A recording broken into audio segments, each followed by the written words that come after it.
Giới thiệu các bạn, mình nhớ là nó là của trâu nước máy, có tổng những đồng hay ha, tất nhiên nó của trong này, đây xem nha, rất to đấy. Đồ là trà chúa rồi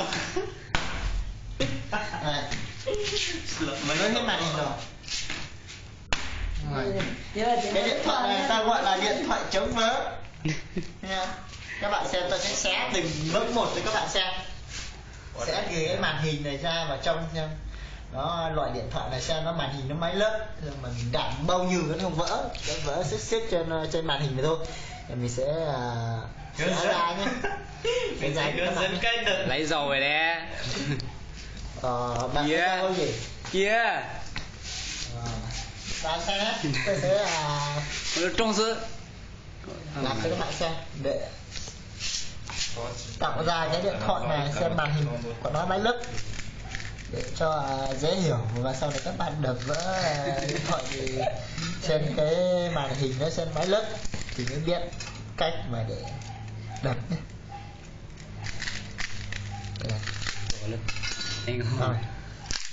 Điện thoại của nó là bao nhiêu lớp đây, một lớp đấy nhé.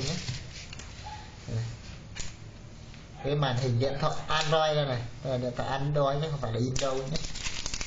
Này. Điện thoại trên mình nhìn chỉ có mấy tấm thế này, nhưng mà nó vẫn có rất nhiều kiểu trong cái màn hình này. Màn hình tôi xem xét.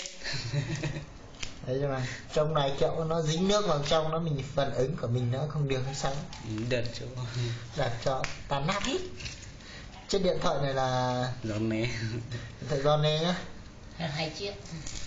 Trước mình mua nó là 2.678.000, nhưng mà nó vừa mua được 2 tháng đâu để 80. Mình chỉ có là mua được hơn 1 tháng thôi. Hơn 1 tháng còn mới tinh, nhưng mà nó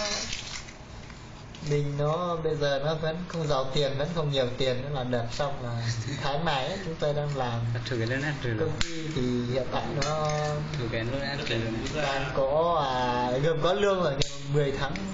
Bây giờ hiện tại lúc mình làm đợt này là từ 8 giờ tối ngày 17 tháng 3 năm 2018 là đến ngày 10 tháng 4 năm 2018 là mình sẽ đánh lương.